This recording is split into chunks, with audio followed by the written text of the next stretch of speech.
వారు అర్పించు రక్తపానీయార్పణమును నేను అర్పింపను. వారి పేరు నా పెదవులెత్తును.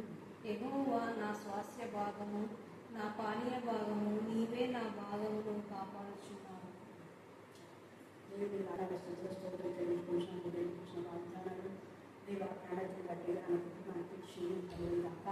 అలాగే వేస్తే నాకు యెహోవా ఆశీర్వాదమే దేవ నాకు ఐశ్వర్యం ఇచ్చినారు. మీరు ఆస్వాదించి బిడ్డకు ఉద్యోగాన్ని నెమ్మది సమాధానం మీరు కలుగుతుందని ప్రార్థిస్తున్నాను. మీరు సమాధానం పడతారు. అక్క మక్కలు బట్టి మా ప్రభా కుమార్తెను బట్టి మరి చిన్న కుమార్తె విషయంలో అద్భుతకారం చేసి అల్లులకు మార్పు దయచమని ప్రార్థిస్తున్నాను. అక్కడి వాళ్ళ యొక్క కుటుంబాన్ని వాళ్ళకి ఇచ్చిన ప్రేమను ఆప్యాయతను బట్టి మీరు స్థుతిస్తూ మరి ఎంతో శ్రమపడినటువంటి అక్కడిని కూడా మీరు బహుగా మీరు ఆస్వాదించారు.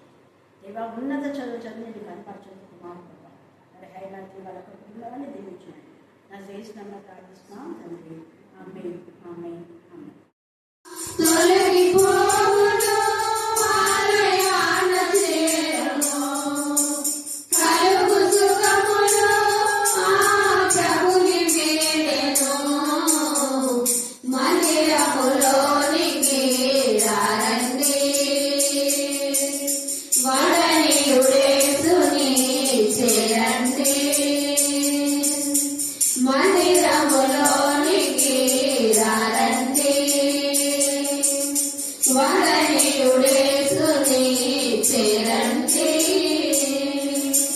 శాంతి ప్రసాదించు దీవెన గృహమిది, స్వస్థత కలిగించు అమృత జలనిధి. శాంతి ప్రసాదించు దీవెన గృహమిది, స్వస్థత కలిగించు అమృత జలనిధి.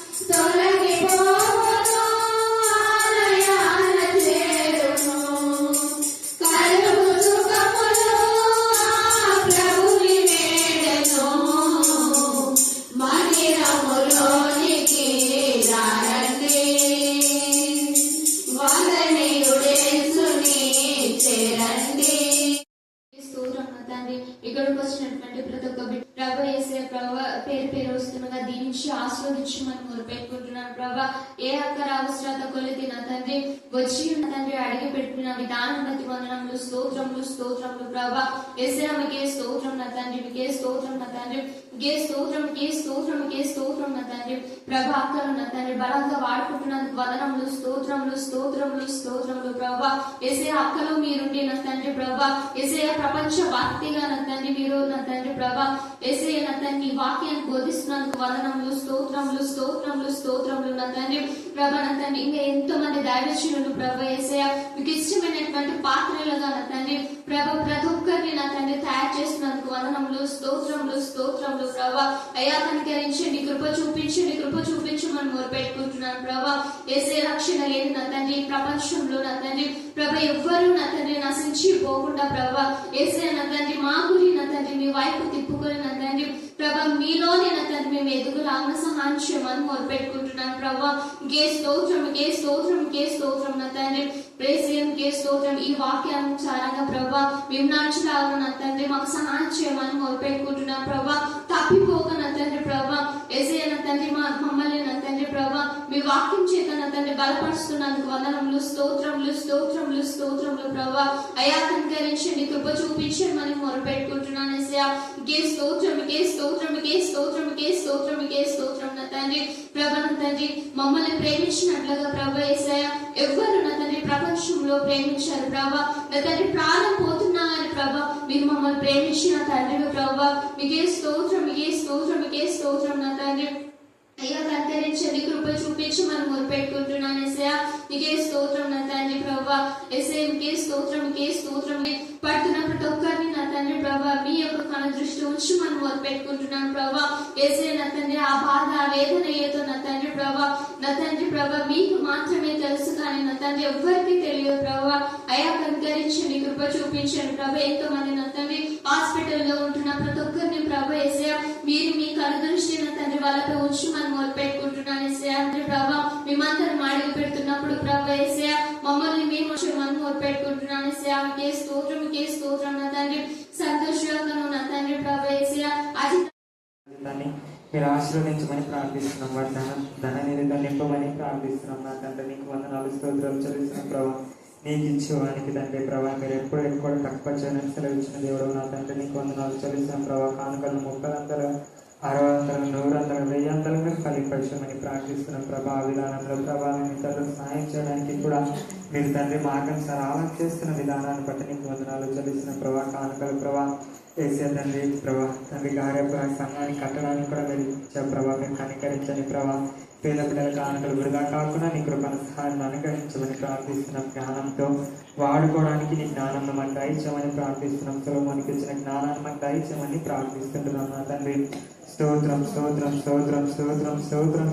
చెల్లించుకుంటున్నాం ప్రభా. నీరసంగా ప్రభా రాకనే సన్నిధికి ఉత్సాహంతోనూ తండ్రి గంతులు వేసుకుని నీ సన్నిధికి రావడానికి నీ కృపను దయచేయమని ప్రార్థిస్తున్నాం. నా తండ్రి స్తోత్రం చెల్లించుకుంటున్నాం ప్రభా. లోకంలో ఉన్నప్పుడు ప్రభా మేము ఎలా ఉన్నామో ఆ విధానంలో కాక ప్రభా మమ్మల్ని మేము ప్రత్యేకించుకొని నీ సన్నిధికి వచ్చి గంతులు వేయడానికి నీ కృపను దయచేయమని ప్రార్థిస్తున్నాం. నేను స్తుతి చేయడానికి నీ కృపను దయచేయమని ప్రార్థిస్తున్నాం. తండ్రి దావీదుకు మీరు విజయం ఇచ్చినప్పుడు ప్రభా వీధుల తండ్రి ఏ విధానంలో నాట్యం వేసి ప్రభా నీకు మొరపెట్టాడు ఆ విధానంలో తండ్రి నీకు మొరపెట్టడానికి నీ కృపను దయచేయని ప్రభా. భారీ తుఫాన్లో నుంచి మీరు కాపాడమని ప్రార్థిస్తున్నాం ప్రభా. స్తోత్రం ఎక్కడ ఎలాంటి అపాయం జరగకుండా నీ కృపను దయచేయండి తండ్రి. వరద నష్టం కానీ ప్రభు పంట నష్టం కానీ ప్రాణ నష్టం కానీ కాకుండా నీ కృపను దయచేయమని ప్రార్థిస్తున్నాం. నా తండ్రి నీకు వందనాలు స్తోత్రాలు చెల్లిస్తున్నాం ప్రభా. గొప్ప జలపాయంలో నుంచి ప్రభా నోవాహు కుటుంబాన్ని ప్రభా మీరు కాపాడారు కదా తండ్రి నీకు వందనాలు స్తోత్రాలు చెల్లిస్తున్నాం ప్రభా. ప్రాణపాయ స్థితిలో ఉన్న బిడ్డలు మీరు కనికరించండి. ప్రయాణంలో వెళ్తున్న బిడ్డలు మీరు కాపాడమని ప్రార్థిస్తున్నాం. మీ జ్ఞానం దయచేయమని ప్రార్థిస్తున్నాం. నా తండ్రి నీకు వందనాలు స్తోత్రాలు చెల్లించుకుంటున్నాం ప్రభా. రోడ్డు ప్రయాణంలో వెళ్తున్న బిడ్డలకు మీరు క్షమించి దయచేయండి ప్రభా. వర్షాలలో చదువుకుందాం. యెహెజ్కేలు గ్రంథము 33:30 నుంచి చివరి వచనం వరకు. మరియు నరపుత్రుడా నీ జనుల గోడ దగ్గరను ఇంటి ద్వారములందును నిలువబడి నిన్ను గురించి మాట్లాడుదురు. ఒకరి నోరు చూచి పోదుము రండి, యెహోవా యొద్ద నుండి బయలుదేరు మాట ఎట్టిదో చూచుము రండి అని చెప్పుకొనుచున్నారు. నా జనులు రాగదగిన విధముగా వారు నీ యొద్దకు వచ్చి నా జనులైనట్టుగా నీ యొద్దకు కూర్చుండి నీ మాటలు విందురు, కానీ వాటిని అనుసరించి ప్రవర్తింపరు. వారు నోటితో ఎంతో ప్రేమను కనపరచుదురు, కానీ వారి హృదయము లాభమును అపేక్షించుచున్నది. నీవు వారికి వాద్యము బాగుగా వాయించుచు మంచి స్వరము కలిగిన గాయకుడవుగా ఉన్నావు. వారు నీ మాటలు విందురు, కానీ వాటిని అనుసరించి నడుచుకున్నారు. అయినను ఆ మాటలు నెరవేరును. అది నెరవేరగా ప్రవక్త ఒకడు తన మధ్య నుండినని వారు తెలుసుకుందరు. దేవుడి పరిశుద్ధ లేఖన భాగాన్ని దీవించి ఆస్వాదించుగా. మీ సన్నిధానంలో వడింపబడిన గణపడ రక్తానికి మరొకసారి వందనాలు స్తోత్రం చెల్లిస్తున్నాం. చదవన లేఖన భాగం ఆశించి పిలిచి మా అందరి జీవితాల మీరు ఫలింపచేయండి. వాక్యం ద్వారా బలపరచండి, వాక్యం ద్వారా ధైర్యపరచండి, వాక్యం ద్వారా స్వస్థపరచండి. మీ వాక్కు భూమి గ్రంథాలకు బయట వెళ్ళే ప్రభా నీ వాక్కు నిరంతరంగా దేవా నా ప్రభా వెనక్కు తిరిగి రాదని మేము మా తండ్రి లేఖన భాగంలో చూస్తున్నాం. అనేక విధాలుగా మీరు వాగ్దానం ఇచ్చి వాగ్దానం నెరవేర్చే దేవుడు. వాగ్దానం ఎన్ని అయినను అన్ని వన్నట్టుగా ఉన్నందుకు మేము స్తుతిస్తున్నాం. నీ వాక్యం మా ప్రభ నా తండ్రి శక్తివంతమైన మీ వాక్యం, ప్రభావితమైన మీ వాక్యంలో వాక్యం ద్వారా స్వస్థపరచండి, వాక్యం ద్వారా బలపరచండి, వాక్యం ద్వారా సరిచేయండి, వాక్యం ద్వారా లోపాలు సరిదిద్దుకునే జ్ఞానం కలుగచేయమని ప్రార్థిస్తున్నాం. దేవా నా తండ్రి మీ ఎందుకు భయము భక్తితో వణుకుతో మీ సన్నిధికి రావడానికి నా ప్రభా విశ్వాసంతో విధేయత ప్రేమల పరిశుద్ధతలో మీ సన్నిధికి రావడానికి మాకు మీ జ్ఞానం వివేకం దయచేయమని ప్రార్థిస్తున్నాం. యథార్థమైన ప్రవర్తన కలిగి నా ప్రభా నీతిని న్యాయంలో అనుసరించే బిడ్డలుగా మనందరినీ తయారు చేయమని ప్రార్థిస్తున్నాం. ఏది మాలో లోపించిందో అది మీ వాక్యం ద్వారా మేము మా తండ్రి దేవా తెలియజేస్తున్నప్పుడు తప్పులు సరిదిద్దుకొని తిరుగుబాటు మనస్తత్వం నుంచి విడిపించమని ప్రార్థిస్తున్నాం. ఒప్పుకోని జీవితాన్ని కలగొచ్చమని ప్రార్థిస్తున్నాం. నటించే జీవితం నుంచి విడిపించమని ప్రార్థిస్తున్నాం. వేషధారణ జీవితం నుంచి విడిపించమని ప్రార్థిస్తున్నాం. స్తోత్రం. సంఘానికి లోపల వెలుపల ఎక్కడున్నప్పటికీ నీ బిడ్డలుగా, నీ సాక్షుగా, నీ సాధనాలుగా దైవా నీకు ఇష్టమైన జీవితం జీవించడానికి మీ కృపను సాధించమని ప్రార్థిస్తున్నాం. మీ చిత్తాన్ని నెరవేర్చే బిడ్డలుగా మమ్మల్ని కూడా ఆశీర్వదించి తయారు చేయమని ప్రార్థిస్తున్నాం. దైవా ఈ యొక్క సమయం ప్రత్యేక రీతిలో ఈ వాక్య భావన ఆశించి విరిచి మా అందరి జీవితాల మీరు ఫలింపజేసినందుకు నేను స్తుతిస్తూ మమ్మను మా ఆత్మను మీ చేతులకే సమర్పిస్తూ నజరేనా యేసుక్రీస్తు శక్తిగల నామమున ప్రార్థిస్తున్నాం తండ్రి. ఆమేన్, ఆమేన్, ఆమేన్. రావాలి చెప్పండి మళ్ళీ. మళ్ళీ రాదగిన విధానం అంటే ఏ విధానం మీరే చెప్పండి. ప్రవర్తన. Very good.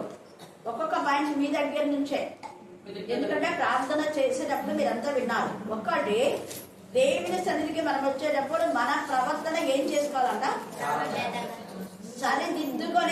సరిదిద్దుకొని రావాలి. జాగ్రత్తగా చూసుకోవాలి. చూసిన తర్వాత మన తప్పేమో తెలిస్తే అది సరిదిద్దుకొని రావాలి, సరిదిద్దుకోకుండా కాదు. ఎందుకు అంటే మొదట ఈ టాపిక్ గురించి మనం దేవుడు చెప్పాడు కాబట్టి దాని గురించి మనం ధ్యానం చేస్తే మనం చూస్తే ఈ యొక్క ప్రసంగిలో 5వ అధ్యాయం 1వ వచనం చదవండి. ప్రసంగి 5:1.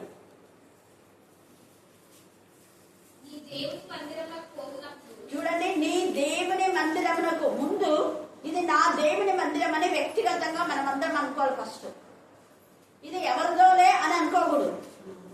మన దేవుని మందిరమును, ఇది నా దేవుని మందిరం అంటే ఇది నా ఇల్లు అంటే నీ ఇల్లు నువ్వు ఎలా పెట్టుకుంటావో చక్కగా దేవుని మందిరం అలాగే పెట్టుకోవాలి. దేవుని మందిరం ఏది అనేది మొదట మనకు జ్ఞానోదయం కావాలి. ఏది దేవుని మందిరం? అది నీవు నీ దేవుని మందిరంకు వెళ్ళినప్పుడు అంటే దేవుని గురించి ఆరాధించాలన్నా ఒక నిర్ణయం చేసుకున్నప్పుడు, ప్రార్థించాలన్నా, పాడాలన్నా, వాక్యం వినాలన్నా, వాక్యం చదవాలన్నా, ధ్యానం చేయాలన్నా, వాక్యం చెప్పాలన్నా, ఇవన్నీ వాక్యానికి సంబంధించినవి. వాక్యం వినడం, చదవడం, వాక్యము ధ్యానించడం, గ్రహించడం, ఆ ప్రకారం నడిచి చెప్పాలి. అలా చెప్పే వాళ్ళే నిజంగా ప్రవర్తన సరి చేసుకొని దేవుని మందిరానికి వచ్చినట్టు లెక్క. అందుకే నీ ప్రవర్తన, ఇది నీ దేవుని మందిరానికి వెళ్ళినప్పుడు నీ ప్రవర్తన జాగ్రత్తగా చూసుకొని సరిదిద్దుకోవాలి. చూసుకున్నాను జాగ్రత్తగా, తెలిసింది, తప్పేదో కూడా తెలిసింది కానీ ఒప్పుకోండి. చాలా మంది సరిదిద్దు, వాళ్ళకి తెలుసు తప్పేంటో. తప్పు తెలిసి కూడా ఒప్పుకునే బ్రతుకులు ఉండవు. అందుకనే కీర్తనకారుడు 32వ కీర్తన 1వ వచనం చదవండి. 32:1. తన ఎవరికి వారు తన అతిక్రమణకు పరిహారం నొందినవాడు తన పాపములకు ముందు ఏం చేయాలంట? ప్రాయచిత్తం చేసుకోవాలి. పాప ప్రక్షాళన చేసుకోవాలి. పాపము ప్రాయచిత్తం అంటే ఎవరి ద్వారా ప్రాయచిత్తం? మనకు మనం ప్రాయచిత్తం చేసుకోలే. మన పాపాలు మనం కడిగి వేసుకోలే. ఎందుకంటే మనము జన్మతః పాపలమే. తల్లి గర్భంలో నుంచి మనం పాపంలో ఉన్నాం. మనం ఏం పాపం చేయలేదు అనడానికి లేదు. తల్లి గర్భంలో నుంచి పాపిగా ఉన్నాం మనము. యేసయ్య రక్తంలో, ప్రభా నీ రక్తంలో నన్ను కడిగి శుద్ధి చేయండి. జన్మ పాపాన్ని తీసేయి. అలాగనే కర్మ పాపం అంటే, జన్మ పాపం అనేది తల్లి గర్భం నుంచి వచ్చేటటువంటి ఆ పాపం అంటే ఆదాము అవ్వల నుంచి వచ్చినటువంటి పాపాన్ని. నేను తల్లి గర్భం నుంచి పాపంగా జన్మించాను ప్రభా, పుట్టుకతో కూడా. కాబట్టి నా యొక్క జన్మ పాపం నుంచి నన్ను విడిపించడమే కాకుండా నేను వ్యక్తిగతంగా చేసిన తప్పిదాల నుంచి నన్ను కాపాడు దేవా అని మనం ప్రార్థన చేసుకొని, ఈ తప్పిదం నాకు తెలిసింది, గుర్తొచ్చింది, ఇక మీద నేను చెయ్యను. ఎవరి ద్వారా తప్పు చేసామో వాళ్ళ దగ్గరికి వెళ్ళి క్షమాపణ వేడి, అప్పుడే దేవుడు ప్రార్థన వింటాడు. యోబుకు అదే జరిగింది కదా 42వ అధ్యాయంలో. మీరు మీ తప్పిదాలు మీరు సరి చేసుకున్నందుకు నిదర్శనం ఏంటంటే, యోబు దగ్గరికి వెళ్ళి క్షమాపణ చెప్పుకొని మీ ఎడ్లను యోబుకి ఇస్తే, యోబు బలి అర్పిస్తే అప్పుడు మీ బలిని నేను స్వీకరిస్తాను. ఎంత బాగా ఫీలింగ్ పెట్టాడు. మరి మనం చెప్తున్నామా? మనం ఎవరి పక్షంగా దేవునికి విరోధంగా తప్పు చేసామో ఒప్పుకుంటున్నామా? ఒప్పుకోకపోతే నేరం అలాగే ఉంటుంది. నేరం అలాగే ఉంటే బ్లెస్సింగ్స్ రావు. ఎందుకు అంటే యెషయా 59:1 చదవండి. యెషయా 59:1. మన ప్రార్థన వినపడకుండా పాపములు అడ్డొస్తున్నాయి. రక్షింప నేరక ఉన్నట్టు యెహోవా కృష కాలేదు, విననే ఏం కాదా? మందం కాలే. మందం కాదా? మీ దోషములు మీకును మీ దోషంలే మీకును మీ దేవునికి అడ్డం మీ దేవునికి అంటే వాక్యం చదువుతున్నావు కానీ అడ్డం వస్తుంది. వాక్యం నెరవేర్చబడ్డానికి దేవునికి బ్లెస్సింగ్స్ ఇచ్చాడు. ఆ బ్లెస్సింగ్స్ నీలోకి రాకుండా పాపం అడ్డుకుంటుంది అంటే ఉన్న విధానంలోనే మన యొక్క బ్రతుకులు అదే రోగం అట్లనే ఉంటుంది, అప్పుడు అట్లనే ఉంటాయి, శోధన అట్లనే ఉంటుంది, ఏడుపు అట్లనే ఉంటుంది, అన్నీ అంతే. మార్పు అనేది ఉండదు. ఎందుకు మార్పు అనేది ఉండదు అంటే ఒప్పుకోవట్లేదు. ఒప్పుకోని జీవితం లేదు కదా, తప్పని తెలుసు కానీ కవరింగ్. నటించే జీవితం వద్దు, దేవునికి నచ్చదు. మన యొక్క ఆత్మను మన గుడారం నుంచి దుర్మార్గతను మనం తీసేసుకోవాలి. దుర్మార్గత అంటే దేవునికి విరోధంగా చేసే తిరుగుబాటే. ఇక్కడ వీళ్ళందరికీ కూడా ఎందుకు శిక్ష వచ్చిందంటే తిరుగుబాటు చేస్తున్నారు. తిరుగుబాటు చేస్తూ మళ్ళా దేవునికి విరోధమైన పని చేయడమే కాకుండా దేవునికి విరోధం అంటే దేవుని యొక్క కుమారునికి యెహెజ్కేలుకు విరోధంగా మాట్లాడినారు. యెహెజ్కేలు అన్నాడు, మీరంతా పాపంలో ఉన్నారు, మీ పాపాలు కడుక్కోండి, శుద్ధి చేసుకోండి, మీ హృదయంలో విగ్రహాలు ఉన్నాయి, మీ యొక్క మరి హృదయం సరిగా లేదు, దేవుని దగ్గర సరిదిద్దుకోండి, దుర్మార్గుల మీ దుర్మార్గం నుంచి విడుదల పొందండి అంటే మమ్మల్ని దుర్మార్గులు అంటావా, మమ్మల్ని దుష్టులు అంటావా అని ఇక్కడ యెహెజ్కేలు పైన తిరుగుబాటు చేశారు కొంతమంది. ఒక గ్రూప్ అది. ఇంకొక గ్రూప్ ఏంటి అంటే వాళ్ళు ఏమనవు, లోపలంతా పాయిజన్ ఉంటారు, నటించే జీవితం. ప్రైజ్ ద లార్డ్ సిస్టర్ అంటారు, వెనకాల గోతులు తవ్వుతారు. ప్రైజ్ ద లార్డ్ బ్రదర్ అంటారు, వెనకాల గోతులు తవ్వుతారు. అందుకనే వీళ్ళు ఏం చేస్తున్నారు, వీళ్ళు రాదగిన విధానంలో వారిని ఎందుకు వస్తున్నారు అంటే ఎంతో విధేయతగా, ఎంతో ఇంకా అబ్బా దైవజనులు అంటే ఎంత భయం ఉందో, ఎంత భక్తి ఉందో అన్నట్టుగా నటిస్తారు. ఏం భయం భక్తి? భయం భక్తి ఉంటే ఖచ్చితంగా వాళ్ళు చెప్పించేస్తారు. ఒప్పుకున్న ప్రకారం మీరు చేయండి అన్నాడు, లేదంటే ఒప్పుకోవద్దు. ఒప్పుకున్న ప్రకారం మీరు చేస్తున్నారా లేదా, నటించొద్దు. అందుకని ఇక్కడ వాళ్ళు రామదగిన విధానంలో నీ దగ్గర వస్తున్నారు అంటే నువ్వంటే ఎంతో భయము, ఎంతో భక్తి ఉన్నట్టుగా వస్తున్నారు, కానీ నిజమైన భక్తి అది కాదు. వారి హృదయం నీకు దేవునికి దూరంగా ఉంది. పైకి నిన్ను ప్రైజింగ్ వర్షిప్ చేస్తున్నారు, పైకి నటిస్తున్నారు, వాళ్ళు నీకెంతో విధేయతగా ఉన్నట్టుగా. అందుకే నా జనులు రాదగిన విధంగా వారిని ఎదురు వచ్చి నా జనులు అయినట్లుగా అనేది అర్థం చేస్తారు. వాళ్ళు నా జనులు కాదు, నీ మాట వినలేదు కాబట్టి నా జనులు కాదు. నీ మాట నా మాట కదా, నేను చెప్పిన మాట నువ్వు చెప్తున్నావు. నేను చెప్పిన మాట నువ్వు చెప్పినప్పుడు వాళ్ళు నీ మాట విననప్పుడు వాళ్ళు నా జనులు ఎలాగైతే కాదు. నీకు గౌరవించినప్పుడు నన్ను కూడా గౌరవించినట్లే. నన్ను తండ్రి అని వాళ్ళు పిలుస్తున్నారు కానీ తండ్రిగా నాకు ఇవ్వాల్సిన ఆనర్ వాళ్ళు ఇవ్వటము లేదు. దేవుడే మాత్రం మాట్లాడుతున్నాడా భయం వాళ్ళలో ఉంటే ఖచ్చితంగా వాళ్ళు వినేవాళ్ళే, వినటం లేదు. అందుకనే నా జనులు అయినట్లుగా కాదు కానీ అయినట్లుగా నీ ఎదుట కూర్చుండి నీ మాట వింది. ఈ రాత్రి ఎవరమైనా ఇలా ఉన్నామేమో సరి చేస్తాడు. సరి చేసుకోకపోతే దేవుడు సీసీ కెమెరా లాగా మన హృదయపు తలంపులు మాటలు అన్ని ఏది వదిలిపెట్టాడు, A to Z బయట పెట్టేస్తాడు. నేను ఎందుకు ఓపెన్గా మాట్లాడేదంటే ఎప్పుడైనా మన హృదయంలో పైకన్నా దేవుని తెలిసినది కాబట్టి నేను ఓపెన్గా మాట్లాడతాను. నేను ఓపెన్గా మాట్లాడితే కొంతమందికి నచ్చదు. ఎందుకంటే మనుషులు అనుకున్నా ఎక్కడన్నా అక్కడ అన్ని రికార్డ్ అవుతాయి. మన హృదయంలో ఏమనుకుంటున్నామో పైకి నటించే జీవితం మంచిది కాదు. అందుకని అంటాడు దేవుడు తను ప్రేమించే వాళ్ళని ఏం చేస్తాడ గద్దించి శిక్షిస్తాడు కూడా. ఎందుకు వాళ్ళు బాగా కావాలి, దేవుని ప్రేమది. కానీ కొంతమంది ప్రేమ ఉన్నట్లుగా ఏదో విధేయత చూపేటట్టుగా అంటారు కానీ ఒబ్బే కానే కాదు. అందుకని జనుల్లాగా వాళ్ళు ఉన్నారు, నీ ఎదుట కూర్చుని నీ మాట విందురు కానీ వాటిని అనుసరించి ప్రవర్తింపాలి. ఎంత బాగా ప్రవర్తన సరిగా లేదు, తిట్టుకోవడంలా. దేవుని మందిరానికి వెళ్ళినప్పుడు నీ ప్రవర్తన సరి చేసుకోమన్నాడు. సుంకరి అక్కడ బయటనే ఉన్నాడు, లోపలికి రాలేదు. మందిరం లోపలికి రాకుండా బయటనే ఉండి దేవుని దగ్గర సరి చేసుకొని దేవుడు సరి చేసిన తర్వాత వచ్చినాడు. అప్పుడు అట్లనే ఆయన ఎప్పుడు బయట ఉన్నాడు అనేది కాదు, అది కూడా తప్పే. కొంతమంది ఎప్పుడు సుంకరి గురించి చెప్తుంటారు. సుంకరి సంవత్సరాల తరబడి నేను పాపిని, గోర పాపిని, పందిని, కుక్కను అన్నా. పాపం ఒక్కసారి ఒప్పుకున్నాడు, విడిచిపెట్టాడు, ఇక మీద చేయలేదు. సమర స్త్రీ ఒప్పుకుంది, ఇక మీద చేసిందా చెప్పండి, చేసిందా? ఇక మీద చేయలేదు. మంత్రైన మరియా ఒప్పేసుకుంది, ఎక్కడ చూడు చెప్పేసింది. 7 దయాలు పట్టింటే నన్ను విడగొట్టినాడు యేసయ్య, 7 దయాల నుంచి నన్ను ఇది చేశాడు. నువ్వు మరి ఎప్పుడన్నా నీ బతుకులో దయం పట్టింది నన్ను విడిపించినాడని సాక్ష్యం చెప్పావా? ఎంత మందిలో దయాలు పోయినాయి, కొందరు మాత్రమే చెప్పారు. ఎవరు? షారోన్ లాంటి వాడు ఓపెన్గా చెప్పింది షారోన్. ఇంకా కొంతమంది ఉన్నారనుకోండి, కానీ నిజంగా మనం అలా చెప్తున్నామా? అలా చెప్పకపోతే నటించే జీవితమే. అందుకని వాళ్ళు ప్రవర్తింపరంటున్నాడు. వాడు నన్ను ఆ విధంగా ఉన్నారు, కానీ వారు దేవునికి ఇష్టంగా ప్రవర్తన సరిగా లేదు. తర్వాత వారి నోటితో ఎంతో ప్రేమ కనపరచుదు, కానీ వారి హృదయం ఏమైందంట? లాభం అపేక్షించుచున్నది. చూసావా? ప్రేమ నటిస్తున్నావు, నిజమైన ప్రేమ కాదది. అందుకనే లోపల ప్రేమించడం కంటే బహిరంగంగా ఏం చేయాలంట? మేలా కాదా? చెప్పండి మీరే. అంటే మనీ ఒక్కదేనా ఉండేది ఇక్కడ? మిగతా వాళ్ళంతా నటిస్తున్నారు, కరెక్టా? చూడండి, అందుకనే మనం వద్దు, మనం యథార్థంగా దేవునికి ఇష్టంగా ఉండాలి. తర్వాత ఏమంటున్నాడు చూడండి,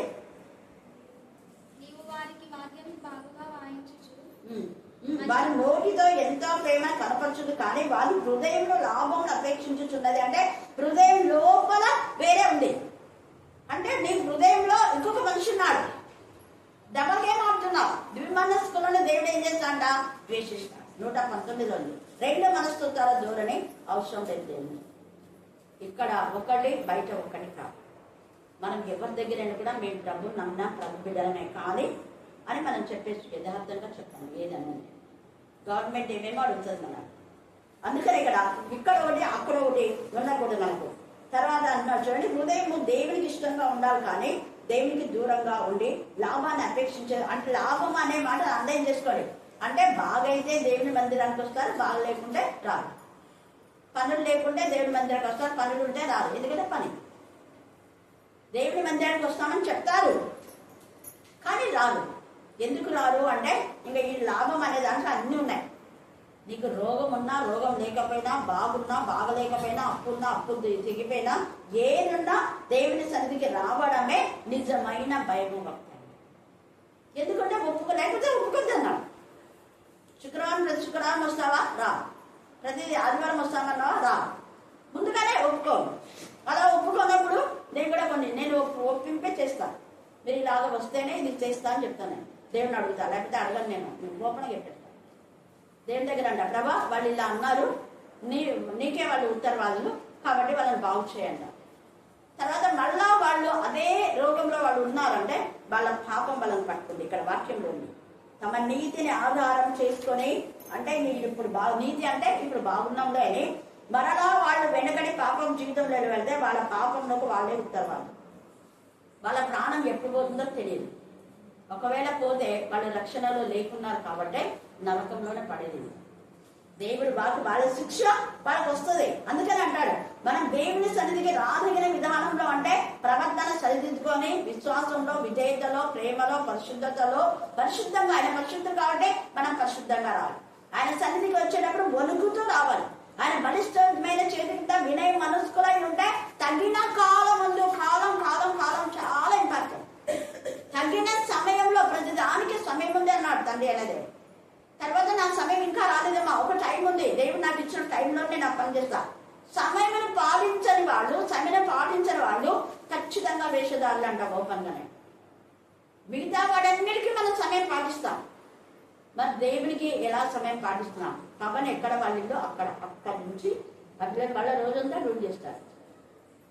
దాదాపు 6-7 వరకు అంటున్నారు.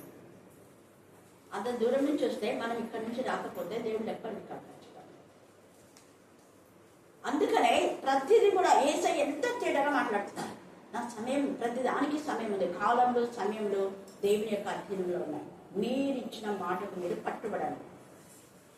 లేదా మాట ఇవ్వద్దు, ఒప్పుకోవద్దు. అంతే, దేవుడు చెప్తాడు తేజగా. తర్వాత ఏమంటా అంటే అలా ఒప్పుకొని చేయకపోతే దొంగలు దొంగిలించేవారు, నా సమయాన్ని దొంగిలిస్తున్నారు, అన్ని కూడా మీరు చేస్తున్నారని. అందుకనే యోహాను సువార్త 10వ అధ్యాయంలో 10వ వచనం చదవండి. 10:10 గొర్రెల కొరకు యేసయ్య ఏం చేసినంట? ప్రాణం పెడుతున్నాడు. గొర్రెల కాపరి కాకుండా వేరే గడ్డిదారులు అంటే ఇష్టాంశాలు. గడ్డిదారు అనే మాట ఎవరు ఉన్నారా లేదని చూసి, ఎవరు లేనప్పుడు చూసి వెనకాల నుంచి వచ్చేవారు గడ్డిదారు. రహదారిలో రాజా మార్గంలో వస్తారు. రాజులైన వాళ్ళు రహదారిలో రాజమార్గంగా వస్తారు దేవుని పిల్లలు. అలాగా దేవునికి విరోధమైన వాళ్ళు వాళ్ళ ఇటు అటు తిరిగే జీవితం, వక్ర మార్గం, సక్రమార్గం కాదు. అందుకనే తేటగా నా గొర్రెలైతే నా స్వరాన్ని వింటాయి. నా స్వరం ఏమని చెప్పినా నేను ముందు వెళ్తాను, నా వెంటనే వాళ్ళు వస్తారు. ఏసే సమయాన్ని పాటించేవాడు. ఆయన ఎప్పుడు కూడా ఎంతవరకు వాక్యం చెప్పాలో చెప్తాడు. ఎప్పుడు పోయి ప్రాణం చేయాలో అప్పుడు ప్రాణం చేస్తాడు. ప్రాణం చేసేటప్పుడు వాక్యం చెప్పేటప్పుడు వాక్యం అంతా అయిపోయినాకనే అందరి స్వస్థత కోసం వస్తారు. అవునా కదా? అవునా? హల్లెలూయా, హల్లెలూయా, హల్లెలూయా, హల్లెలూయా, హల్లెలూయా. ఆడ కొండపై ఆయన వాక్యం చెప్పేటప్పుడు ఎవరైనా స్వస్థపరచాలని వచ్చినారా? లేదు, అందరు వాక్యం విన్నారు. వాక్యం అయిపోయిన తర్వాత మనలో వాక్యం వినాలి. వాక్యం వద్దు, ఏం కావాలో ఇంకా ప్రార్థన కావాలి. స్వస్థత అవుతుంది, మళ్ళీ వస్తుంది. మళ్ళీ నీకు రోగం వచ్చిందంటే దాని అర్థమైంది నీ ఎముకలలో వాక్యం లేదు. ఎముకలలో వాక్యం ఉంటే అక్కడ ఎలీషా ఎముకలలో దేవుని శక్తి ఉంది కాబట్టి చచ్చిపోయిన శవాలు లేచినాయి. ఆ ఎముకల గురించి మళ్ళీ 37వ అధ్యాయంలో మనం ధ్యానం చేసుకుందాం. అందుకే మీ ఎముకలలో ఉన్న దుష్టత్వాన్ని తీసేసుకోండి అని ఒక మెసేజ్ కూడా మనం ఇంతకుముందే విన్నాం. మన పాప దోషం వలననే క్షీణత. ఎందుకు క్షీణత అంటే పాప దోషం, పాపం ద్వారా వచ్చే దోషం, దాని ద్వారా క్షీణత. అందుకని ఇక్కడ కూడా అదే మాట మాట్లాడుతున్నాను. మనం ఇదే కొరింథీ రాసిన పత్రిక 13 చదివితే అక్కడ విశ్వాసము, నిరీక్షణ, ప్రేమ, ఈ 3 నిలిచి వీటిలో శ్రేష్టమైంది ఏంటి? గట్టి ఇవ్వండి అందరూ. ప్రేమ. మళ్ళీ ఇవ్వండి. ప్రేమకు నిదర్శనం ఏమి? గొర్రెలు కాయడం, గొర్రెలు మేకడం. ఇంకా ప్రేమ అంటే ఏమి? వాక్యమే. చూడండి, వాక్యమే. వాక్యము ద్వారానే స్వస్థత, వాక్యం ద్వారానే బలం, వాక్యం ద్వారానే ఐశ్వర్యం. యెహోవా ఆశీర్వాదమే ఐశ్వర్యం అన్నాడు. యెహోవా ఆశీర్వాదం. యెహోవా ఏమై ఉన్నాడు? వాక్యమే ఉన్నాడు. నాదేందు వాక్యం ఉన్నాడు? వాక్యము దేవుడే. ఆత్మ వర్ధిల్లుచున్న కొలది నువ్వు అన్ని విషయాల్లో వర్ధిల్లుతావు. ఎప్పుడు? వాక్యం వినడం, చదవడం, ధ్యానించడం, ప్రకటించడం. మన నోటితో ఎంత వాక్యం చెప్తావో అంత బ్లెస్సింగ్స్ వచ్చేస్తుంటాయి నువ్వు అడగకుండానే. ఇంకోటి గుడ్ న్యూస్ ఏంటంటే మన బాబా జిఎస్ కలిసి ఆశ వచ్చింది కదా. ఆశ వచ్చినప్పుడు నేను ఇంకా అందరినీ కలిసి అడిగి ఎంత ఇద్దామని అడగడానికి అంత టైం లేదు నాకు కదా. ఉన్న పలాకి వచ్చింది. మళ్ళీ ఏమైనా పాపం అవసరం అయితే ఇప్పటికి నేను పంపించి తర్వాత అందరిని అడుగుతాను అనుకొని ఒక 5,000 వెంటనే ఫోన్పే చేసేసినాను.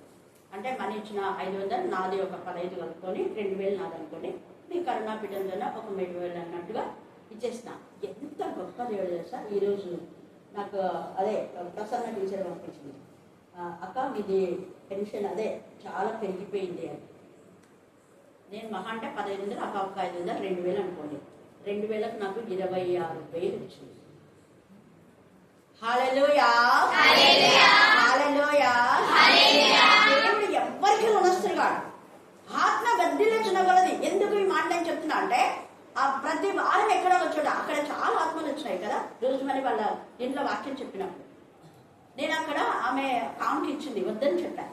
నీ దగ్గర పెట్టుకొని బ్లెస్ చేయమని. ఇక్కడ ఆశ వాళ్ళు కూడా ఇచ్చినారు, వద్దమ్మా మీ దగ్గర పెట్టుకొని దేవుడు మీకు కూడా బ్లెస్ చేస్తాను. చూసావా, దేవుడు ఎవరికి పిలుస్తుందా? అక్కడ నువ్వు వాక్యం చెప్తే నేను ఊరుకుంటానా అన్నాడు. అక్కడ కాంత నేను వద్దన్నా నాకు 26,000 ఇచ్చాను. ఎంత దోషం గల దేవుడు అంటే చెప్పలేదు. ఎందుకు నేను చెప్తున్నా అంటే దేవునికి ఇవ్వాల్సిన సమయం ఇస్తూ చదవవలసినంత వాక్యం ఎంత ఎక్కువ చదవా. ఇప్పుడు అక్కడ చెప్పింది ఎక్స్ట్రా కదా. మనం రోజు ఉదయం, మధ్యాహ్నము, రాత్రి ఇక్కడ ప్రార్థన ఉంటుంది.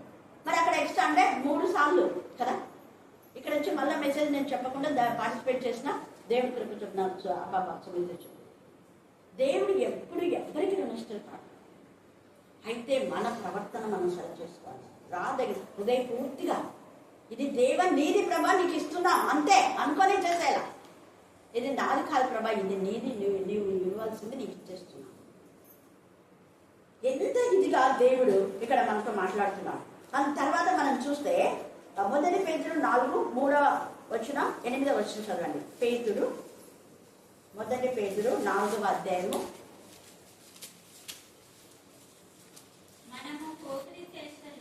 ఇవన్నీ మానుకోవాల. పోకిరి చేష్టలు అంటే అర్థమైంది. దేవునికి ఒకటి చెప్పి ఇంకోటి చేయడమే పోకిరి చేష్ట అంటే. పోకిరి చేసిన పెద్ద పెద్ద చెడ్డ పనులను కాదు. పోకిరి వాళ్ళు దేవునికి విధేయత చూపారు. పోకిరి వాళ్ళు కాబట్టి బోడివాడ అదేం చెడ్డమాట కాదు కదా. చెడ్డమాట అయితే వాటిలో రాస్తారా? మనం కంచెరగాడు చెడ్డమాట కాదు. అది ఒక విరోధమైన, దేవునికి విరోధమైన ఒక పదం అనమాట. అలాగనే బోడివాడ బోడివాడ అన్నాడు. అదింత మాట 2 సార్లు అన్నందుకు 42 మంది బాలులను వెలుగు వంటి చేసి మనం అనుకుంటా మేమేం పెద్ద మాట్లాడలా, నోరు మీయనంటే మళ్ళీ దానికి రిపీట్. ఎంత మౌనంగా మనం ఉంటే అంత బ్లెస్సింగ్స్ వస్తాయి.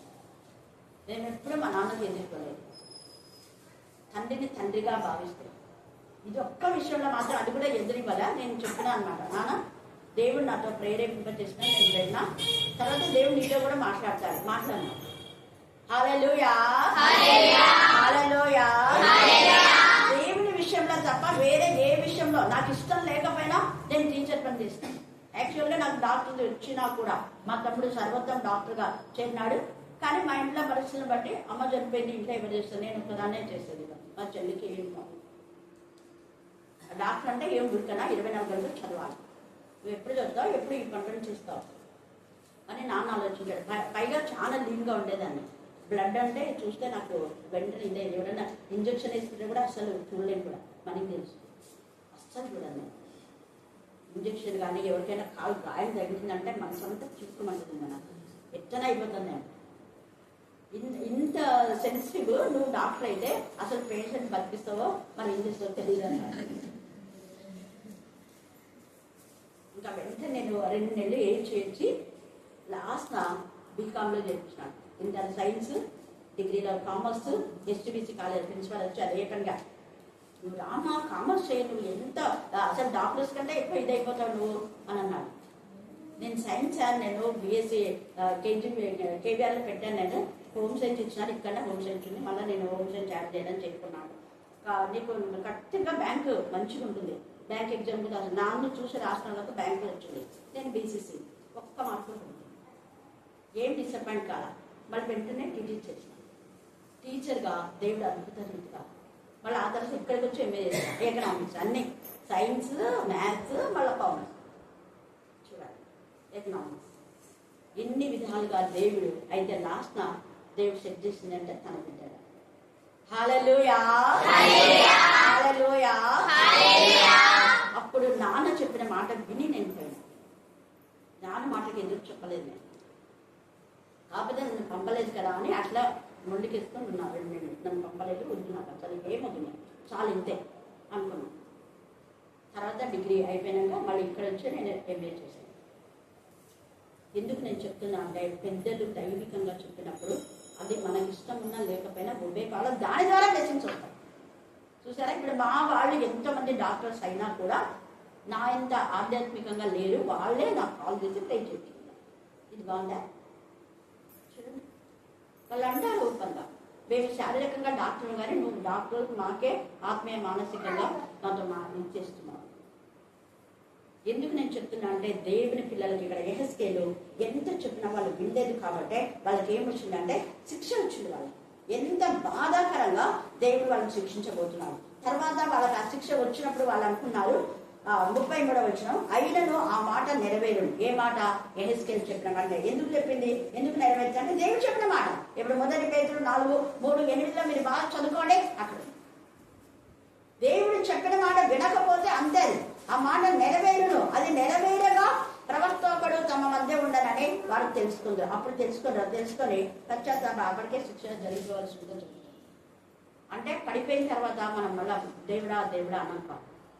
అందుకనే ముందే మన బ్రతుకుని జాగ్రత్తలు చేసుకొని ఇక్కడ ఎంత చక్కగా రాదగిన విధానంలో దేవుని సన్నిధికి భయంతో భక్తితో వచ్చినప్పుడు దేవుడు మనల్ని ఆస్వాదిస్తారు. అలాగే ఆత్మ విషయమైన విధానంలో మనం దేవుని చెందికి రావాలి. ఆత్మల భారం కలిగి ఇర్మియా ఆత్మలో హతమైన వారి కోసం కన్నీరు కార్చాడు. మన కన్నీరంతా ఆత్మల గురించే ఉండాలి, వేరే కాదు.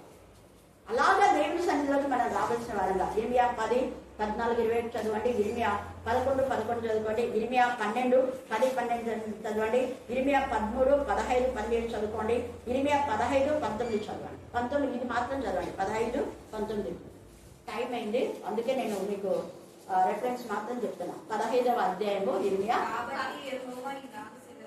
కాబట్టి యెహోవా ఇలా సెలవిచ్చాను, చూడండి ఎంత జరిగింది. నీవు నా తట్టు తిరిగిన ఎడలా, నీవు నా సన్నిధి నిలిచినట్లు నేను తిరిగి రప్పించును, దృష్టిలో ఏవి ఘనంలో నేను గుర్తుపడతా ఏవి నీచంలో ఏవి ఘనంలో ఎంతమంది పిలిచారు, కానీ ఇక్కడ గూడుల్లో ఆత్మీయంగా అనేక మంది చచ్చిన శవాలు ఉన్నారు. ఎన్నిన ఎంకా చూపిస్తున్నాడు దేవుడు. ఒక్కపున్న ఆధ్యాత్మిక జీవితం లేదు. అందుకే అనేక ఆత్మలు దేవుడు నాకు ఇచ్చారు. ఇంతగా మరి 35 సంవత్సరాలకు పైగా మీ మధ్య ఉండడానికి కేవలం దేవుని యొక్క మాట ప్రకారం నీచమైంది ఏదో ఘనమైంది ఏదో నేను గుర్తించాను. తర్వాత కానీ నువ్వు ఆ చెట్టు తిరగొద్దు అంటే ఎంతమంది నన్ను కన్నుడికి రా, అక్కడికి రా, ఇక్కడికి రా ఎట్లా చెప్పినావు. నువ్వు వారి వైపు తిరగొద్దు. నేను చెప్పిన నా పని మాత్రమే వచ్చాయి. అప్పుడు దాన్ని దేవుడు ఎగబెడతాడా ఇత్తడి స్తంభంగా చదువు. అప్పుడు ఈ ప్రజలు పడగొట్టాలని ఇత్తడి ప్రాకారంగా అవును అనేక మంది ఇత్తడి ప్రాకారంగా ఉండే అందరికీ గవర్నమెంట్ జాబ్స్. నాకు ఇచ్చిన విద్య వాళ్ళకి ఏమిటేమంటే ఇచ్చినాడు. నాకు ఇచ్చిన సొంత గృహం వాళ్ళకి ఏంటంటే సొంత గృహం ఇచ్చినాడు. నాకు ఇచ్చిన ఆత్మీయ స్థితి ఆత్మల భారం ఎక్కడున్నా కూడా అనేక ఆత్మల కొరకే భారం కలిగినాడు. గ్లోరీ కానివ్వండి మధ్య వీళ్ళంతా మళ్ళీ అప్పుడప్పుడు ఇక్కడికి వచ్చి ఎంతోమంది మన చర్చిలో పార్టిసిపేట్ చేశారు. అంటే బాబా చూసిన బ్రతుకున్నంత వరకు ఇప్పటికి ఎవరెవరి గురించో చెప్పి ప్రేర్ చేపిస్తాను. కాబట్టి ఇక్కడ దేవుడు ఎంత చక్కగా మనతో మాట్లాడు. చదవమంట నిన్ను రక్షించటకును నిన్ను విడిపించటకును నేను నీకు తోడైందును కనుక వారు నీ మీద యుద్ధం చేయదు కానీ గెలవచాలరు గెలవచాలరు జయింపకపోదు అని యెహోవా సెలవిచ్చిన మాట. ఎస్ నిన్ను విడిపించడానికి నేనే ఉన్నాను. ఎంత భయం. వాళ్ళ దుష్టులుగా వాళ్ళు తిరుగుబాటు చేస్తారు. వాళ్ళు యుద్ధం చేస్తారు, చేయడం కాదు. వాళ్ళు ఏమేమో నేరారోపణ చేస్తారు. ఇది దేవుని యేసయ్య నేను దేవుని కుమారుడు, దేవుని దగ్గర నుంచి వచ్చాను, ఈ క్రియలన్నీ దేవుడు చేయంగా చెప్పమని చెప్తే చేస్తున్నాను, దీని బట్టన మీరు నమ్మండి అంటే దేవదూషణ చేస్తావా అన్నారు. అది దేవదూషణ కాదు కదా, వాళ్ళకు వాళ్ళు అనుకున్నారు. కానీ దేవుడు యేసయ్యని ఎలా ఉంచాడు, అనేకుల కాల్చుడు రక్త ఖైదంగా మనందరినీ కొనేలా చేశాడు.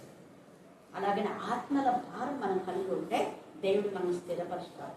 పాట పాడడం కాదు, నిజంగా మనం స్థిరపడాలి, బలపడాలి, రోషం గల దేవుడిగా చూపించాలి. దేవుడు ఈ లేఖన భాగం నియమించి ఆశీర్వదించుగాక. ఆమేన్ ఆమేన్.